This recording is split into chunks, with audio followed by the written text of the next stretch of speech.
Two friends. Same age. Same income. Same starting amount of money. One bought real estate. One bought index funds. Who won? 10 years later, one of them is significantly wealthier than the other. And I guarantee you're going to be surprised by who actually won. Here's what makes this comparison fascinating. Everyone has an opinion on this. Real estate investors swear property is the only way to build real wealth. Index fund investors say real estate is overrated, illiquid, and a headache. But opinions don't matter. Data matters. And I tracked two real people over the last 10 years who made opposite choices. Same starting point in 2014. Both invested $50,000. One bought real estate. One bought index funds. And the results are going to challenge everything you think you know about building wealth. Because it's not just about who made more money. It's about the hidden costs, the time invested, the stress, the liquidity, and the actual after-tax returns that nobody talks about when comparing these. By the end of this video, you'll know exactly which investment actually built more wealth over 10 years. And which one is right for you. Meet Alex and Jordan. Best friends since college. Both turned 30 in 2014.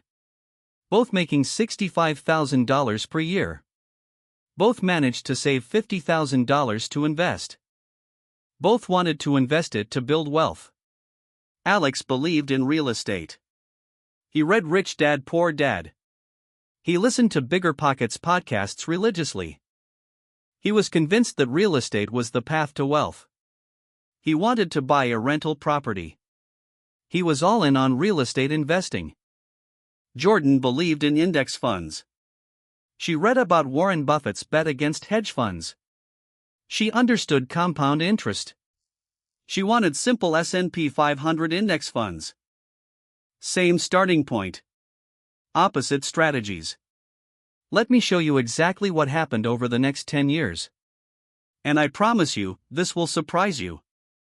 In 2014, Alex found a rental property. A single-family home in a decent neighborhood for $200,000. He put down $50,000 as a 25% down payment. He got a mortgage for $150,000 at 4.5% interest. After closing costs, inspections, and initial repairs, Alex actually spent $56,000 out of pocket to get ready. He had to dip into savings for the extra $6,000. He rented it out for $1,600 per month. Sounds great, right? But let's look at expenses. His mortgage payment was $760 per month. Property taxes were $250 per month. Insurance was $100 per month. He budgeted $150 monthly for maintenance and repairs. That's $1,260 in monthly expenses against $1,600 in rent. His cash flow was $340 per month, or $4,080 per year. Not bad. He's making money while building equity. This is the dream of real estate investing. Jordan took her $50,000 and invested it in a Vanguard S&P 500 index fund in January 2014 immediately. She set up automatic investments of $200 per month from her paycheck. Then she basically forgot about it. Set it and forget it strategy in action. No tenants to deal with. No maintenance calls. No property taxes. Just automatic investing every single month while she focused on advancing her career in life. Now let's fast forward 10 years to 2024 and see where they both ended up. And this is where it gets really interesting. Pay attention. Alex's rental property appreciated from $200,000 in 2014 to about $340,000 in 2024. That's a $140,000 gain in property value over 10 years. Sounds incredible, right? But we're not done calculating yet. His mortgage balance went from $150,000 down to about $115,000 after 10 years of payments. So he has $225,000 in equity. The property is worth $340,000, he owes $115,000, so his equity is $225,000. He started with $50,000 down, and now has $225,000 in equity. That's huge growth.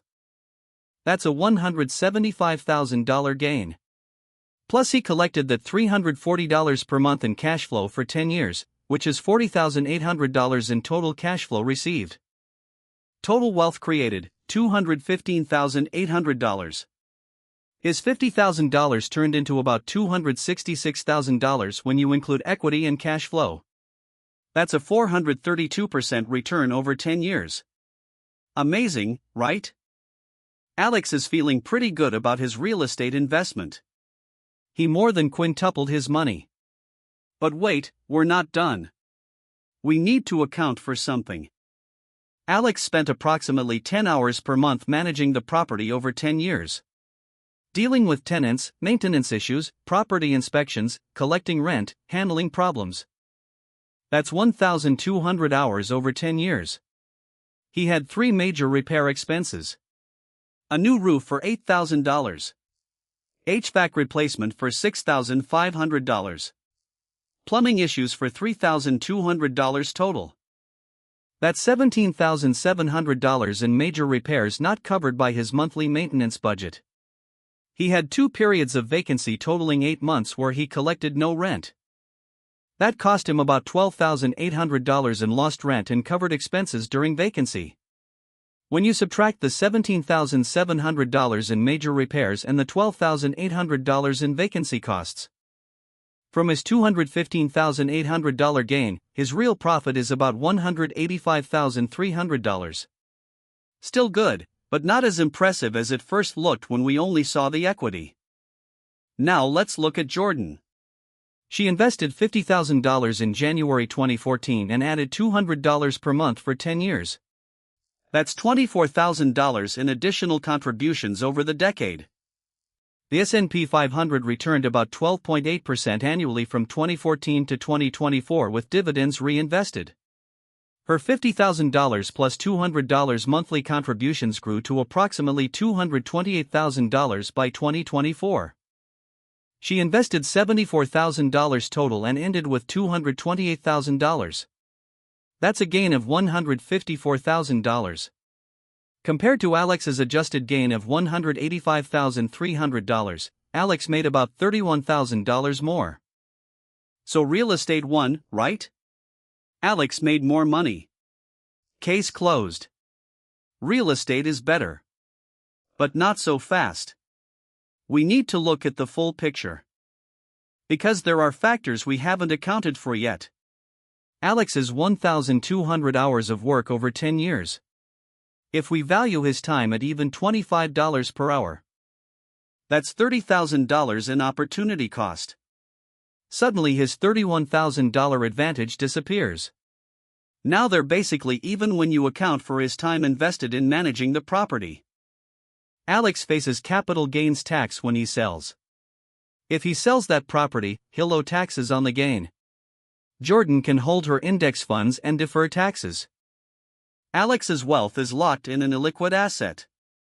He can't access that equity without selling the property or getting a home equity loan with more fees. Jordan can sell her index funds instantly if she needs cash. Alex dealt with tenant headaches, middle-of-the-night maintenance calls, and the stress of property management. Jordan checked her account maybe once a quarter and did nothing else. No stress. No time invested. No tenant drama. Just automatic wealth building over time. But here's where it gets interesting. Let's say Alex was smarter about real estate. What if instead of managing it himself, he hired a property manager? A property manager typically charges 8 to 10% of monthly rent. At $1,600 rent, that's about $150 per month or $1,800 per year. Over 10 years, that's $18,000 total. If Alex paid $18,000 for property management, his gain drops to $167,300. Now Jordan's hands-off index fund approach made $154,000 with zero time invested. versus Alex's $167,300 with property management. That's only a $13,300 difference over 10 years. For all the complexity, risk, and illiquidity of real estate investing, Alex only came out $13,300 ahead. And Jordan had complete liquidity and zero stress. She could access her money anytime. He couldn't without selling. Here's what most real estate investors won't tell you. The returns look great when property values go up. But Alex got lucky. He bought in 2014 timing, right before a massive real estate bull market. If he had bought in 2006, right before the housing crash, his property would have lost 40% value. He'd have been underwater on his mortgage for years. Index funds have volatility too, but they recovered from 2008 faster than real estate in most markets. And you don't have a mortgage that can put you underwater in index funds. You can't owe more than your investment is worth in stocks. So which one is actually better? Here's the truth. It depends on you. Real estate can build wealth, but it requires time, effort, knowledge, and risk. If you're willing to learn property management, deal with tenants, handle repairs, and weather market cycles, real estate can work. But it's not passive. It's a job. Index funds are truly passive. You invest, you hold, you let compound interest work for decades. No tenants. No toilets. No midnight calls about broken appliances. Just steady, predictable growth over time. For most people with full-time jobs and busy lives, index funds are the better choice. The returns are comparable long-term. But the time and stress savings are enormous. But if you love real estate, enjoy property management, and have time to dedicate to it, real estate works. Just don't believe the hype that it's always better than index funds. The data shows they're comparable over long periods with different trade-offs to consider. Here's my recommendation. If you're starting out, go with index funds. Build a foundation of $100,000 to $200,000 in index funds first. Then add real estate. Then consider adding real estate if you want diversification. Don't make real estate your first and only investment. The concentration risk is too high for beginners. One bad property can destroy years of wealth building. One bad tenant can wipe out years of profit. One major repair can eliminate all your gains. Use index funds as your foundation. Add real estate later if it fits your lifestyle and interests. But don't feel pressured to buy property just because everyone says so. If you found this comparison valuable, subscribe because I break down investment comparisons with real data, not hype or opinions or sponsored real estate guru nonsense. I've created a free real estate versus index fund calculator. You plug in your numbers and it shows you projected outcomes based on historical data. Link in the description. Drop a comment. Are you team real estate or team index funds? And why? I'm genuinely curious what people's strategies are today. Remember, the best investment is the one you'll actually stick with for decades. For most people, that's index funds. But if real estate excites you, it works.